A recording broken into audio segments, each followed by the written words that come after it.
Hello, welcome to FVRL's program this evening. We're very excited to have you here. We're excited to partner with the League of Women Voters of Clark County. Today, we are going to be talking about the Clark County Charter Review Commission, why it's important, and some of the history about it. I'm very excited to introduce our host, who is Judy Zeider. She is the chair of the Clark County League of Women Voters Civics Education Committee. Judy?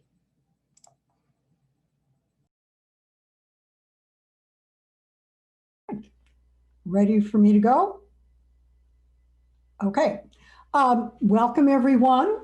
This is the last live event that the Clark County League of Women Voters is presenting during this particular election cycle.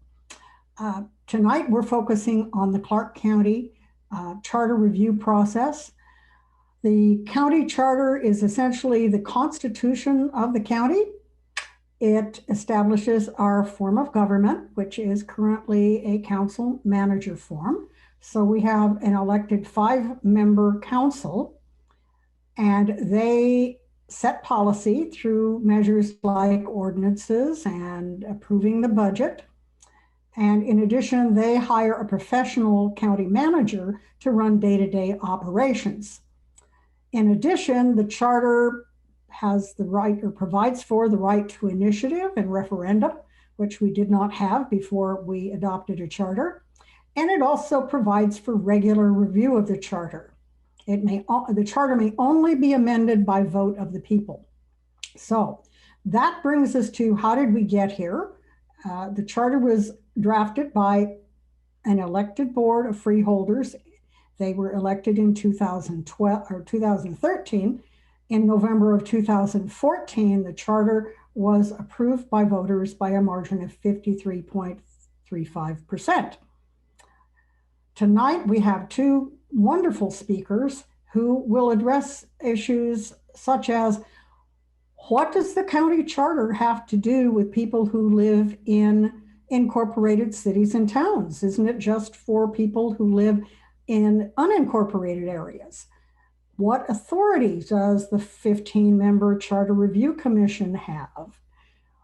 And what are the nuts and bolts of how the county operates now under the charter-approved council manager form of government?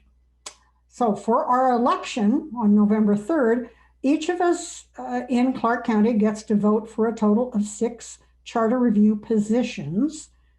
There are 3 at-large positions, and then there are 3 commissioners, charter review commissioners for each of the 4 council districts. So that adds up to, we get to vote on 6, we end up with 15 on the commission.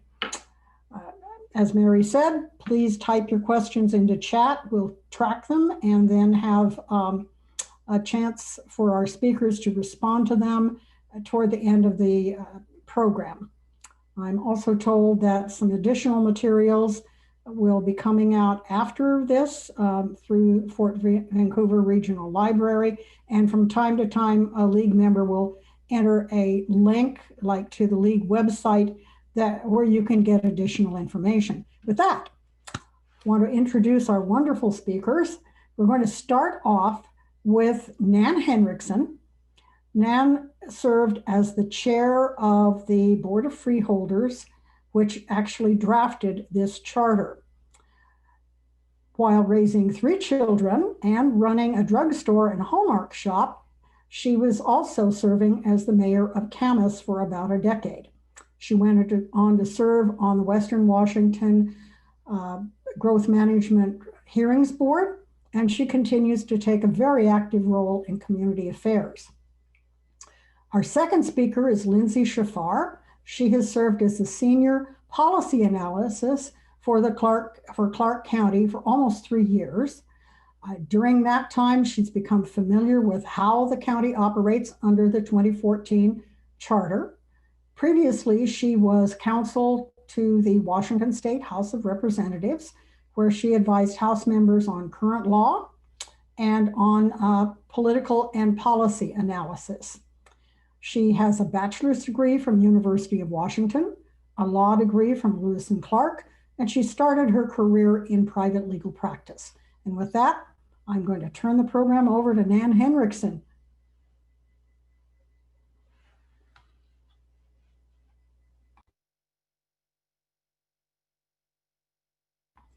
Nan, you're on mute. There we go. You know, you'd think after 8 months of this, I would have that down, wouldn't you? But thank you. I'm thankful that I have an opportunity to talk with you this evening from the perspective of the chair of the Freeholder Board. As she said, the board wrote that original charter that was passed by Clark County voters in November 2014. I'm just going to take less than 20 minutes to give a general overview, and then Lindsay will go into more detail. I plan to cover 4 major topics. The first, what is our Clark County Charter? The second, what is the Charter Review Commission and process, and why do we have it? Third, what are some key issues that might come before the commission? And fourth, what would I look for in a Charter Review Commission candidate? So first, what is the charter and how is our charter form different from our previous form of county government? Previous to the adoption of our charter, Clark County operated under a commissioner form of government established by the state in the 1880s. This form was dictated by the state and quite inflexible. The charter, as Judy said, is basically an amendable constitution written by Clark County citizens for Clark County citizens at the time of the original passage and into the future. And the huge benefit is that we can design our own government structure and change our charter to grow with changing conditions and changing values in our county over time. So bottom line, it gives us more local control and flexibility, but at the same time, it requires more responsibility from the citizens of Clark County.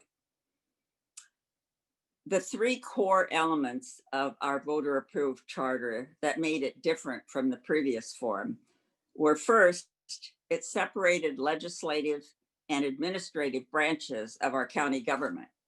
Elected county council's authority is now limited to legislative and policy matters, and the council appoints a qualified professional county manager who has both the responsibility and the authority to implement the legislative decisions of the council and run the administrative branch of county government. Previously, the appointed professional county administrator only had the responsibility for administering, but the elected county commissioners still maintained the authority to administer. So that was very awkward for good governance in a county as large and complex as ours is now. The second thing it did was increase the size of the council from 3 to 5 members, 4 elected by district for the first time, and 1 council chair elected at large countywide. And the third is that it provides the citizens with local initiative and referendum powers. Many more topics were brought up and discussed by our Freeholder Board, but all of the freeholders recognized and agreed that a charter with too many changes and too much complexity would be more difficult to present and sell to the voters. Our goal was to keep it simple, get it approved by the voters, and amend it later. So now it's later. And so the second question is, what is the Charter Review Commission and the Charter Review process, and why do we have it? Well, there are actually 3 methods provided in the charter for amending the charter, all of which must be approved by the voters. The first is a citizen process, somewhat similar to an initiative process. The second is county council action. That requires 4 of the 5 votes of the council, but they can put amendments to the charter on the ballot if they so choose. And the third is the Charter Commission review process. And this is the most overarching and thorough review of the entire charter with agreed upon amendments going to the voters for approval. So section 9.1 of the charter tells us about this process and reads in part, this charter shall be reviewed periodically by a charter review commission as provided in this article. 5 years after the adoption of this charter, and at least every 10 years thereafter, the council shall cause an election of a charter review commission. The commission shall consist of 15 persons elected on a nonpartisan basis. 3 will be from each council district and 3 will be countywide. And as Judy said, so at this election, each of you have the opportunity to vote for 3 Charter Review Commission candidates from your district, plus 3 commission candidates running for countywide positions, 6 in all.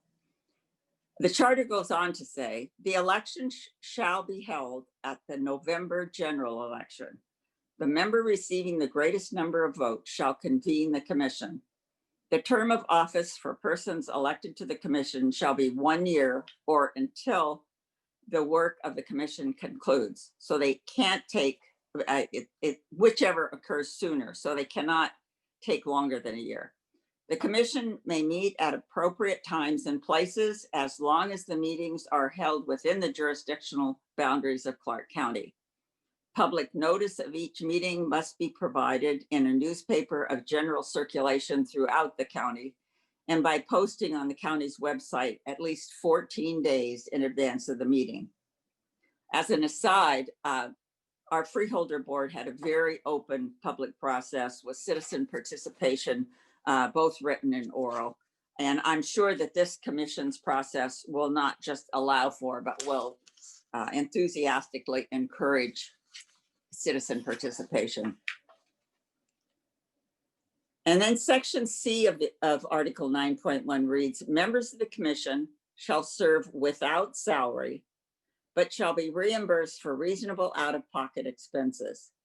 The council shall provide the commission with reasonable and necessary money, facilities, and services to effectively and efficiently fulfill its purpose.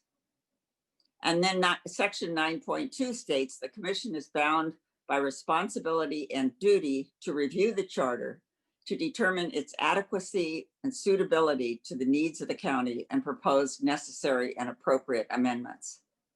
And I believe it's really important that periodic thorough reviews take place because a charter should be a living document that adequately deals with local conditions as they change over time.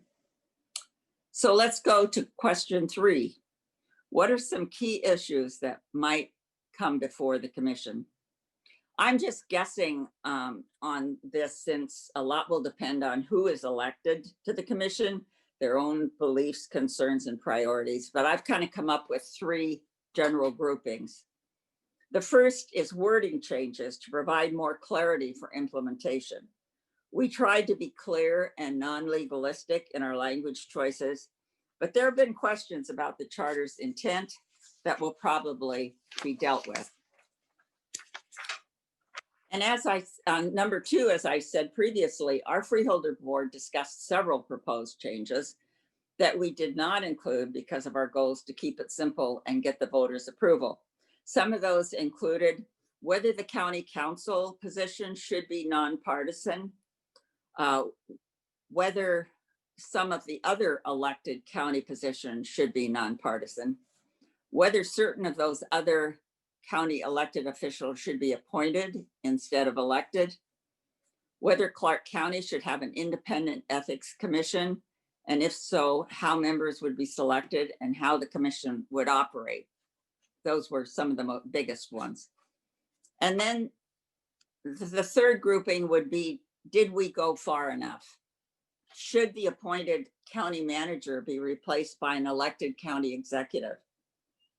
Are 4 districts and 5 councilors enough, or should there be a greater number? Excuse my 10-pound dog who is deciding to bark at the neighbors right when I'm speaking, but I can't turn my sound off, so just focus on me and try to ignore Lucky. So they may well spend some time deciding if there should be more counselors. Are the provisions requiring separation of legislative and administrative functions adequate to actually reach separation of powers and avoid abuse of power? So these are just some of the things I came up with. But recently, another issue has surfaced. Do we need to provide for an independent Clark County Health Board? Currently, the County Council also serves as the County Board of Health. And that dual role lately has been controversial. I'm sure there'll be other issues depending on who is elected and what their priorities are. And then the third main question I was given was, the fourth was, what would I recommend looking for in a Charter Review Commission candidate? Well, I would want someone who takes this position seriously, participates fully, and does their homework well. Does that person have a good understanding of what the charter is and how local governments work? Is that person a good listener and willing to work with those of different views to reach solutions? Someone who understands that the charter is a structural document. The Charter Review Commission does not deal with legislative issues. Those issues are in the domain of the County Council. So things like land use decisions and so many more cannot be dealt with by the commission. So if a candidate wants to solve legislative issues, they probably need to run for the council and not this commission. I also would be looking for someone who believes in the value and importance of local government. I would avoid anti-government candidates and previous freeholders who voted against adoption of the charter and are now calling for it to be gutted. County government does have an important role to play in all our lives. And those who wish to gut the charter would only obstruct the important process of actually improving the charter. Remember, no structure can guarantee good governance. If citizens elect inappropriate candidates for county council, no structure can save us from bad governance. We did our best, but you can't. So we voters must take that responsibility seriously too. So I hope this has given you a sense that the Charter Review Commission has a very important role to play in improving county governance. So please take the time to do your homework, vote on these important races, and do vote wisely. And now I'll turn it over to Lindsay. Perfect. Well, thank you, Nan. That was a great overview and background. I am going to walk through some of the charter language and provide a little bit of additional detail about the work of the Charter Review Commission. So let's see here if I can share my screen. I'm having a little trouble. I have a host disabled participant screen share. I had to log back out and log back in. Let's see.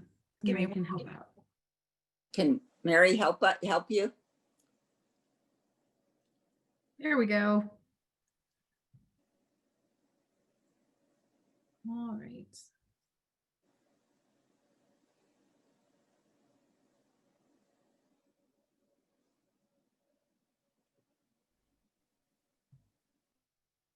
Okay. So first, I know that Nan walked through Article 9, but just to give you the visual on the language as she mentioned, it's covered by Article 9 of the charter. And so it says that the first review of the charter will happen 5 years, that this is the first review of the charter. And that's one of the exciting things about this Charter Review Commission compared to the subsequent ones is so often I've found in my years in government that we do things the way we've always done them. And change is hard. And so, this Charter Review Commission is going to actually set the way that the Charter Review Commission operates. So that I think is particularly exciting. As she mentioned, of course, it'll be 15 people, nonpartisan, 3 from each councilor district and 3 countywide. And the chair for the Charter Review Commission will be the person receiving the greatest number of votes. That's most likely going to be one of the at-large members. The term of office is 1 year or until the work of the commission completes. For reasons I'll talk about in a moment, that's the vast majority of the work of the Charter Review Commission is likely to take place between January and June, maybe July of next year. So it'll be a 6 to 7 month process all in all. But it can, according to the charter, go up until 1 year. And then in terms of, one of the questions that we get asked is, when are they going to meet? How are they going to meet? What is that going to look like? That's going to be determined by the Charter Review Commission itself. The charter says that the commission may meet at appropriate times and places. The only parameter is that the meetings have to take place within Clark County. But in terms of exactly where within the county, how frequently they meet, time of day that they meet, that will be determined by the commission itself. And as you mentioned, public notice will be provided in the newspaper and on the county's website. And then if you want to see the entire charter, the link is down there below. So in terms of the council districts, so you can see here on the map where the council districts approximately lie. You can also go to votewa.gov and type in your address, and that will give you a listing of all of the different elected representatives, everything from your school board to your EMS districts, to your county councilors, your city councilors, if you're in an incorporated area, your state legislators, all the way up to the federal level. And so that's one of the questions that I know Judy mentioned at the beginning is, okay, I live in incorporated Vancouver, in Camas, in Ridgefield. Why should I care about the County Charter Commission? And I know that, the overlap between local governments is sometimes difficult. There's a lot of ways in which, is this a county thing or a city thing? Even those of us that work this all the time, that's a question that we often grapple with. One of the questions that we're dealing with right now is homelessness. Typically, the county, because of the way that funding is structured, the funding comes into the county. And so typically the counties take the lead on an issue like homelessness. However, of course, homelessness is typically an issue that, not exclusively, of course, but predominantly is within the urban areas. And so what role does the city of Vancouver have in comparison to the county council? There are other things, obviously right now with COVID, public health is a preeminent topic amongst us. Public health is all done by the county. The cities don't have any public health. And so you have, your taxes. Obviously, you pay taxes to the county, whether you live within a city or you're in the unincorporated environmental, jail, courts, land use planning, regional transport, things like the I-5 bridge. That's a question that is, for the federal government, for the state government, and for all the locals together. So this is where, I think the real opportunity lies here. And, really what's the purview? What is the commission going to do? We're going to elect these 15 people. They're going to come in and meet. What exactly are they going to do? And the charter is very open in terms of what they need to look at. They are required to review the charter to determine the adequacy and suitability to the needs of the county and propose those necessary amendments. It doesn't say we have to review this particular topic at this time. We have to review these certain things. The charter's limited to this. The Charter Review Commission gets to decide what they want to do. And I think that, when you really take a step back and you realize this is a charter that's the constitution for our county. And, we don't review our federal charter, which is of course the Constitution. We don't review that on a periodic basis. We don't review our state constitution charter to review it and say, is this what we want? Is this working for us? Is there something that's better? what can we tweak to really make sure that we do. And I definitely agree though with Nan's sentiment that throwing the whole thing out is not, that's not going to benefit, the county as a whole. At the same point, though, I think that there are, things that it's of value to look at whether and really do those fine tuning pieces. And so because of that, I think that public participation is so key, because 15 people, I mean, that's a fairly big group, but 15 people is 15 people. And so, the great thing about the way the Charter Commission will operate is that the meetings will be open to the public, and I'll go into this more in a little bit, but that public participation of what do we want? How are we going to review this? I think is going to be so important. The other question that we frequently get is what role will the county council play in the Charter Review Commission? And the answer is none. The Charter Review Commission will be completely on its own. Obviously, there's the support that's required in terms of the financial support that the county will provide for reimbursement of expenses and, meeting space and that. But the county council won't have any substantive input in terms of what changes should be made. The Charter Review Commission gets to decide that all on their own. There's that separate process that's delineated, as Nan mentioned, within the charter, should the county council ever want to propose their own amendments. So going further into the charter in section 9.3, the amendments have to be submitted to the voters at the next November general election. And it says that it has to occur at least 90 calendar days after registration of the proposed amendment. The reason for the 90-day mark is just so that the auditor has time to print the voters' pamphlets and get the ballots and everything ready.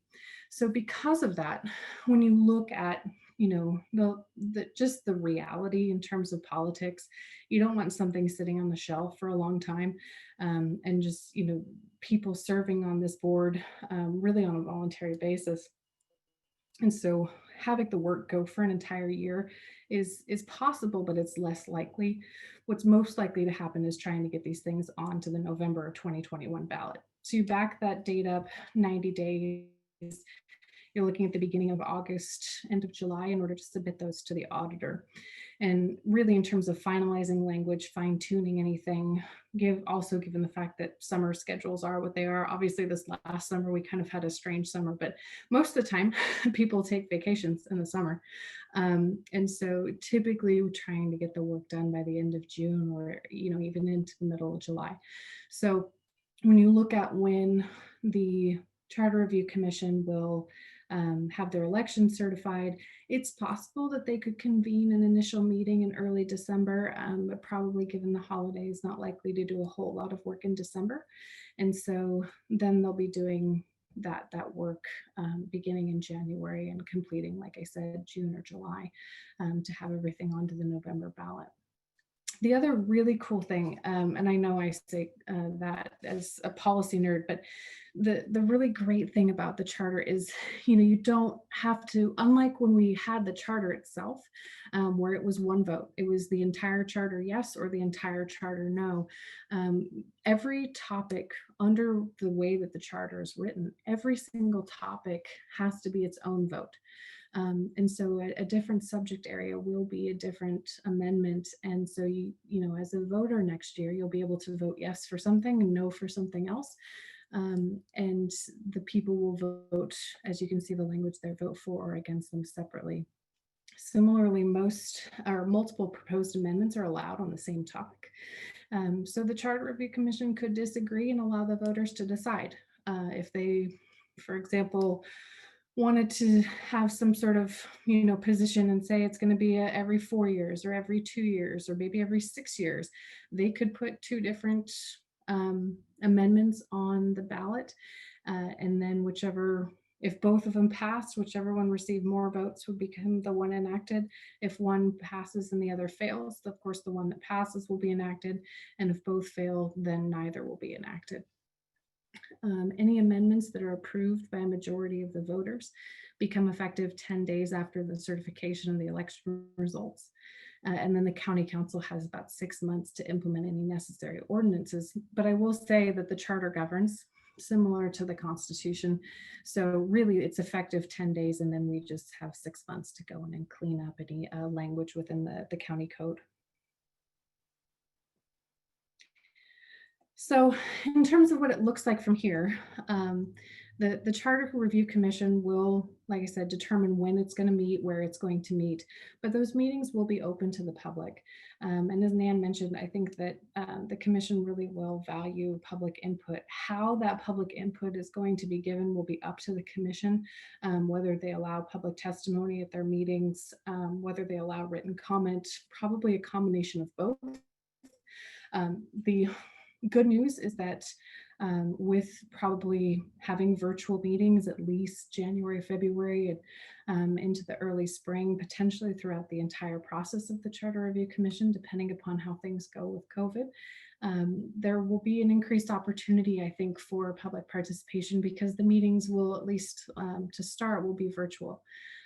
So there are ways that we now, with the county council, and I know city councils are the same, are allowing public input. And I imagine that the Charter Review Commission will be the same. What avenues they pick, like I said, will be up to them. The Open Public Meetings Act will apply. The Public Records Act will also apply. And there will be a dedicated website on the main Clark County website for the Charter Review Commission. That's all I have. I'm open to any questions.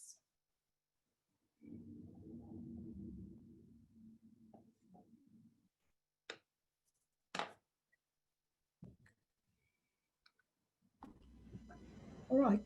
We have some questions, or a question in the chat. Can everybody hear me? I hope. What resources do you recommend we review to make an informed decision about the commissioners on our ballot? I already see a suggestion, vote 411. CVTV has the videos of all of the league forums where we ask questions of all of the candidates for charter review. And after this, hopefully we'll be getting some material out to people on how to access those. But you just start by going to cvtv.org and into their archives. They have on-demand versions of all of these forums. And for most of them, if you click on a link that says go to agenda item or something like that, you don't have to listen to the entire forum from beginning to end just to access the part you want. Okay, somebody else put in here.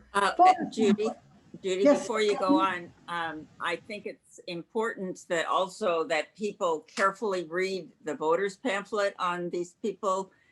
And if you have a person in your community that, or a few that you think really do pay attention to these sorts of things, contact them, get their advice. That's always a good thing to do too. Absolutely.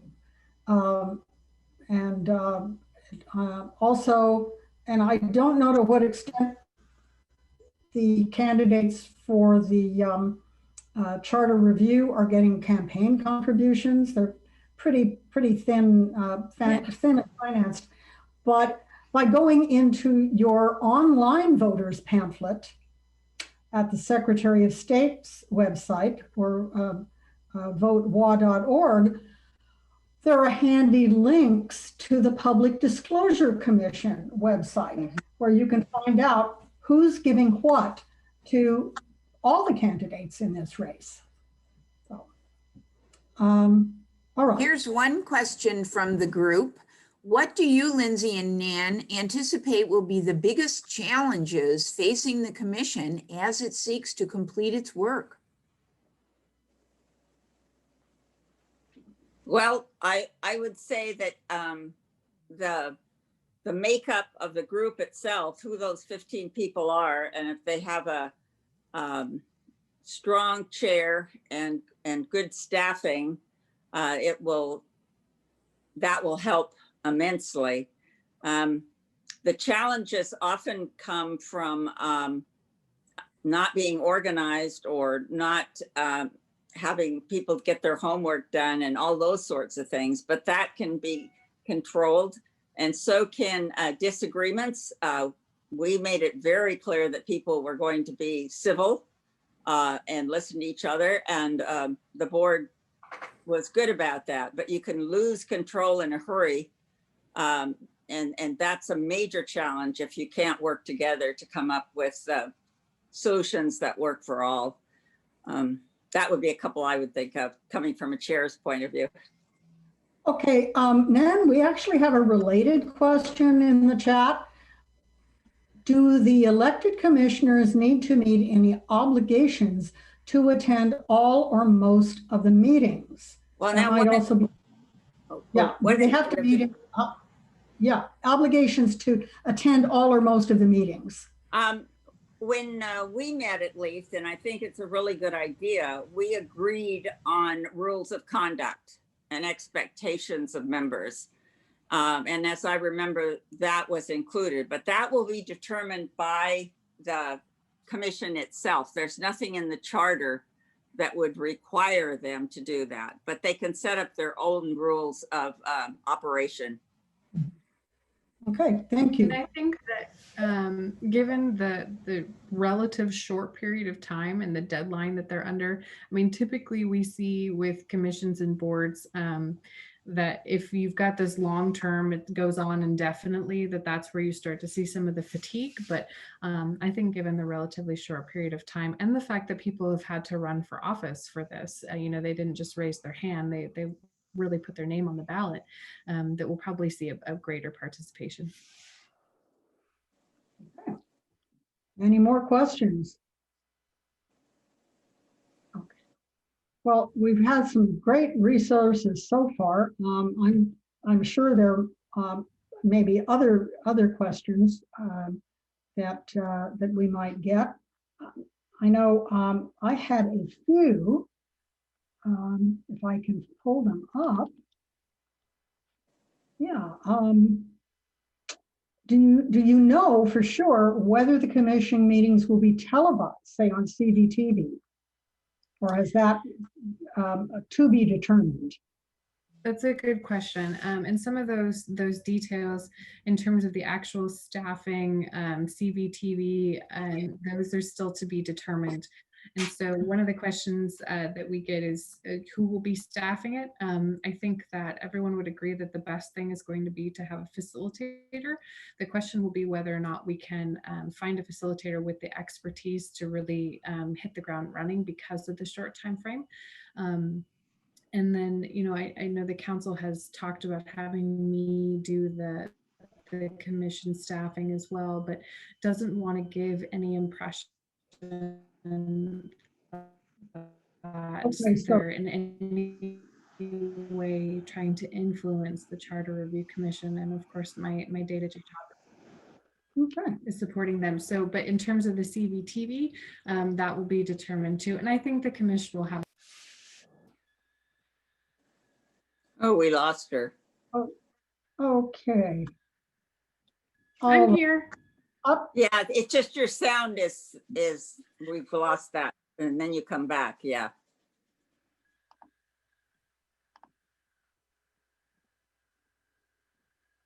I think we're going to perhaps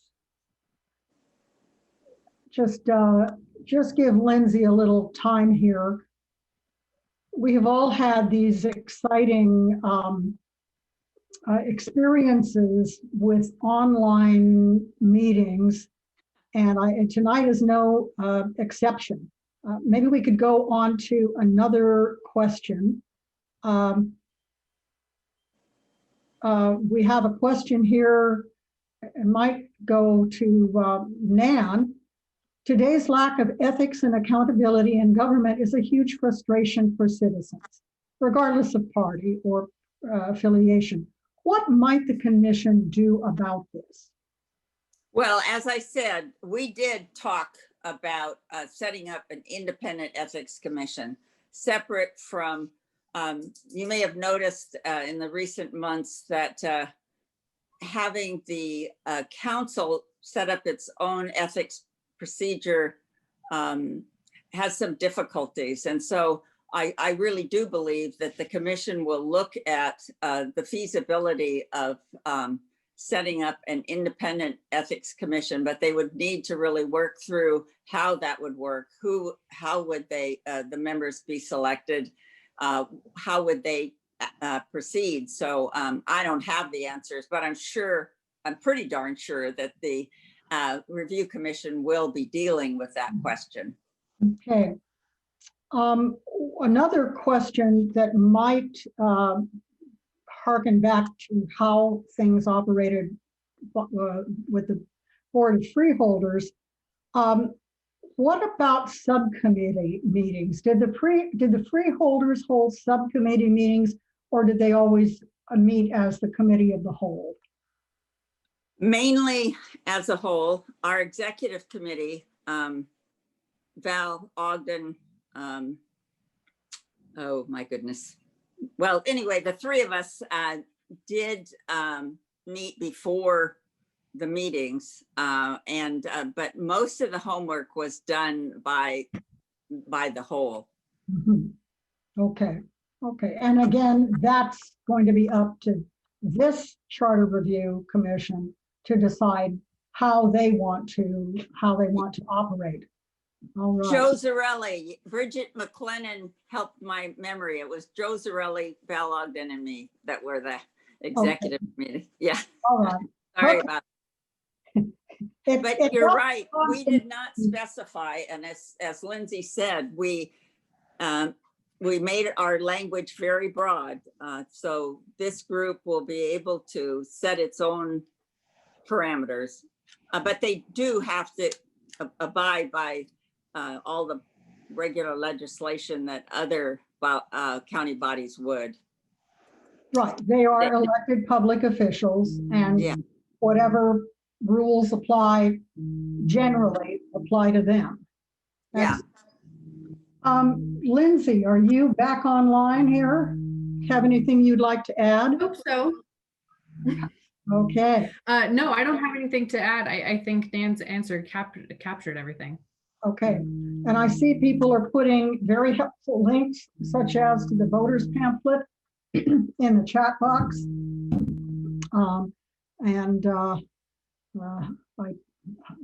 If anyone else has useful things, please add. Are there any more questions? Because we have until 8.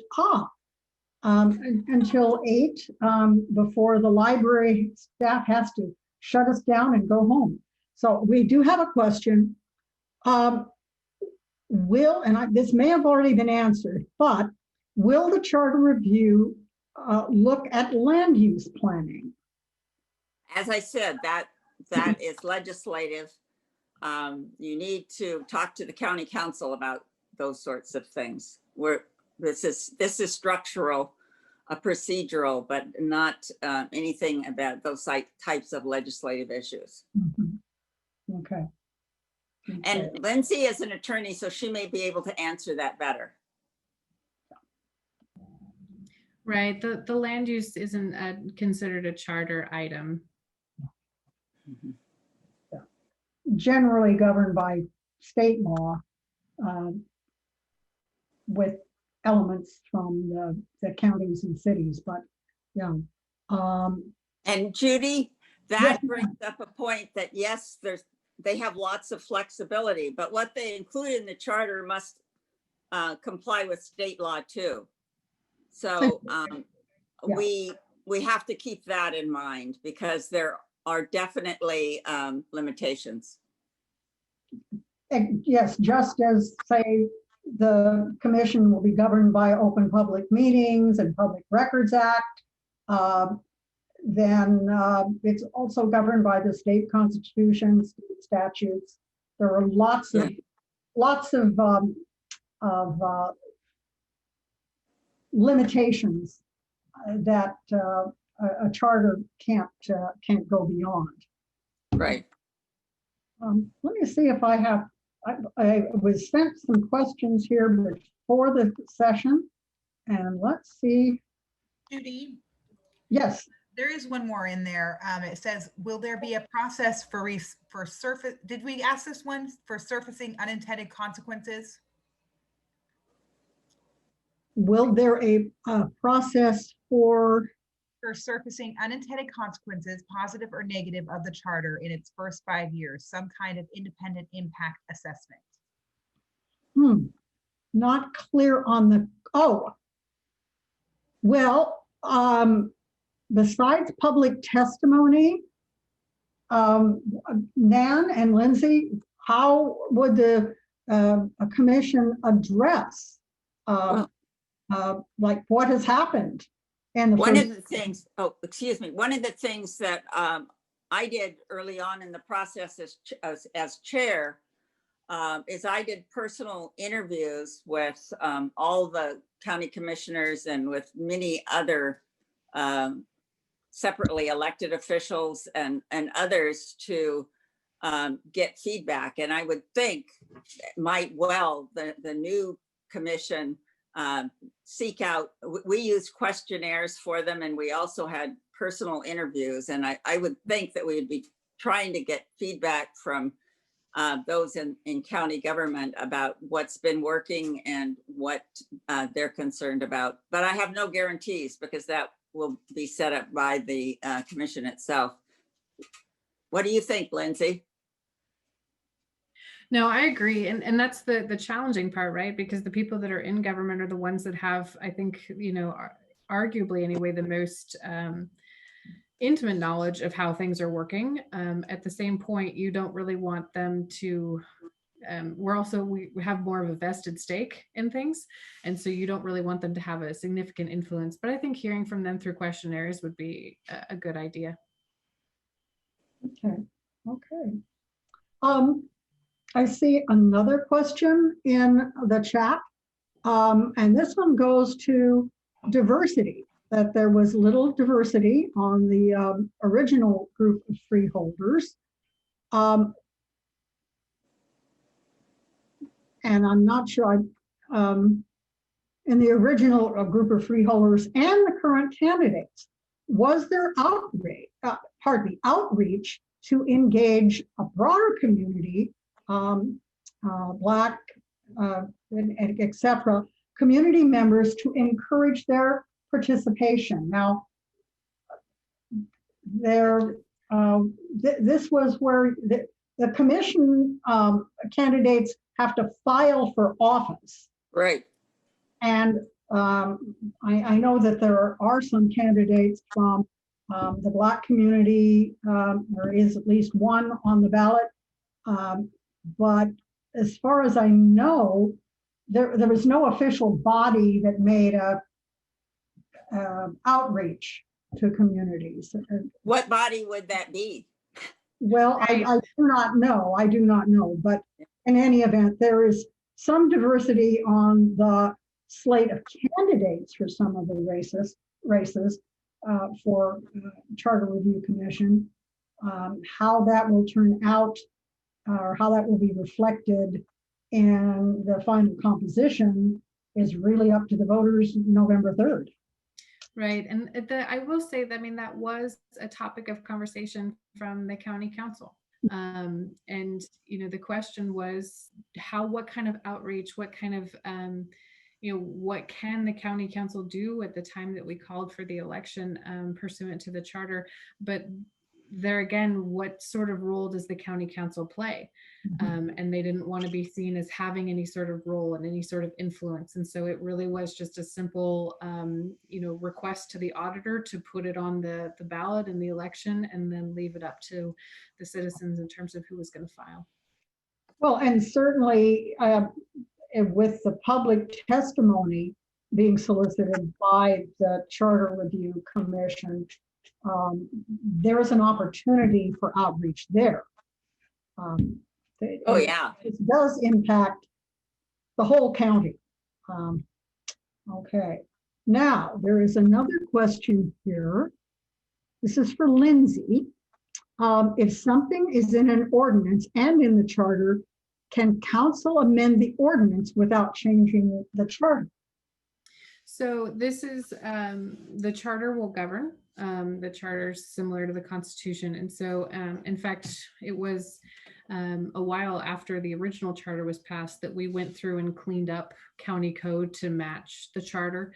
There were places in which we still, for example, even just referenced commissioners as opposed to counselors. And so we went through and corrected that. And I think there are still some places in the code that reference commissioners as opposed to counselors. So the charter will govern.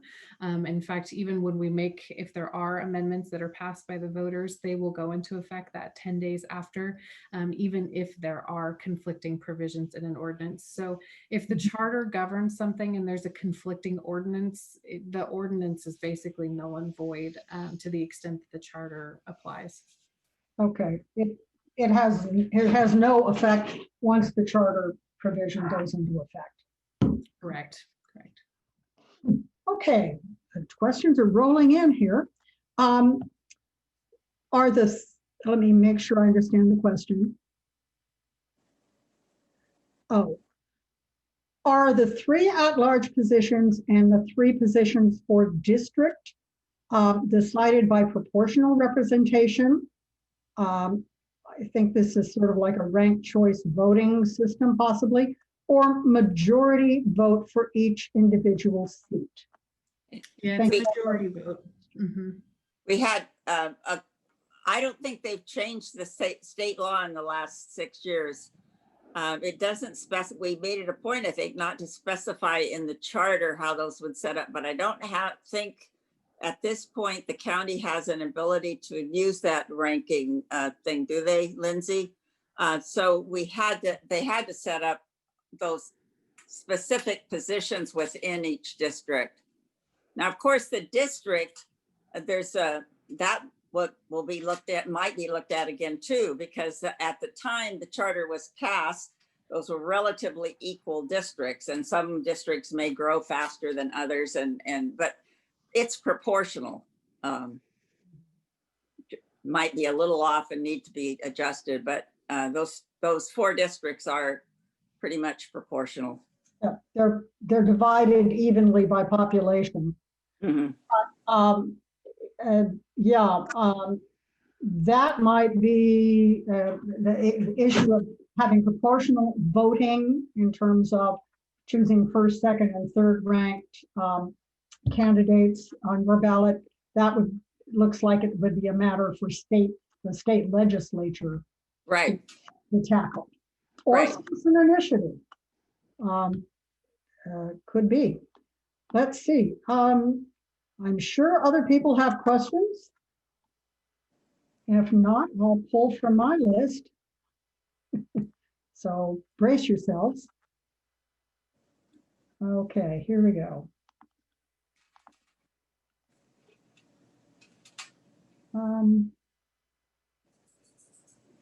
Well, here's another one that's kind of related.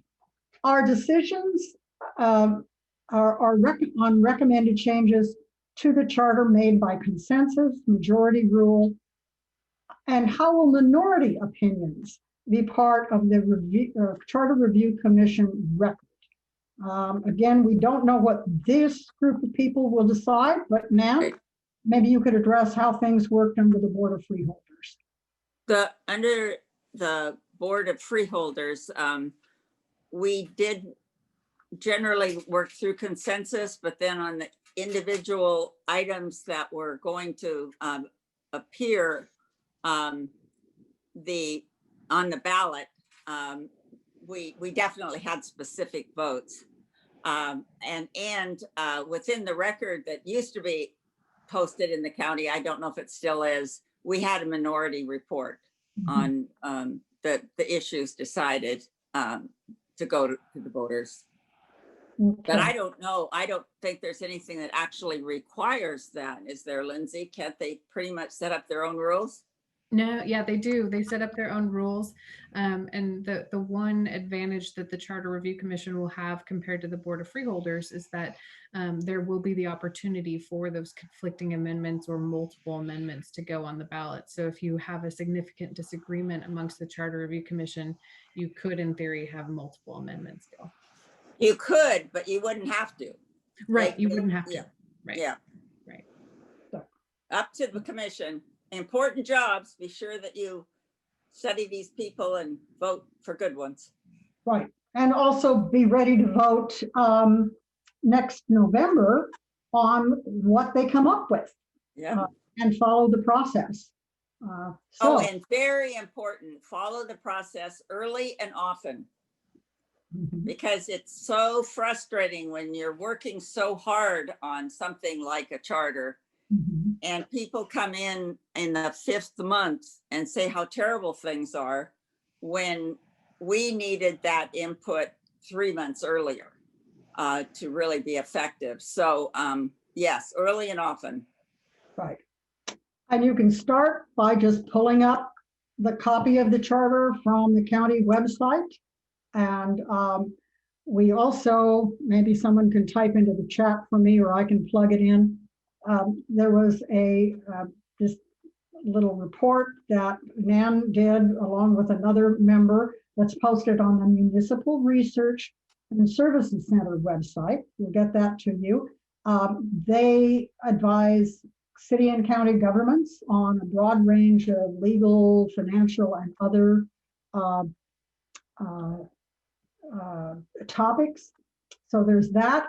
Plus, they have a wonderful website on forms of county government, or a wonderful spot where you can study up on what are all the options and how do other counties handle things.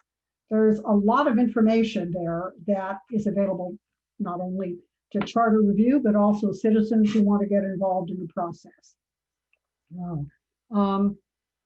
Let's see. Well, thank you, Mary, for putting the charter. Yeah, you can just link on that and download your very own copy of the charter. A little light reading over the holidays. It really is quite short and sweet. Okay. All right. Any more questions? I've run through my list, and I'm going to see if I can find the link for municipal research. I saw a quick question about the minority report. Yes, if there's a minority report that's written by any of the commissioners, we can get it up on the Charter Review Commission website. So yes, that would be made available. Okay. And I'm just going to pop in, if I can here.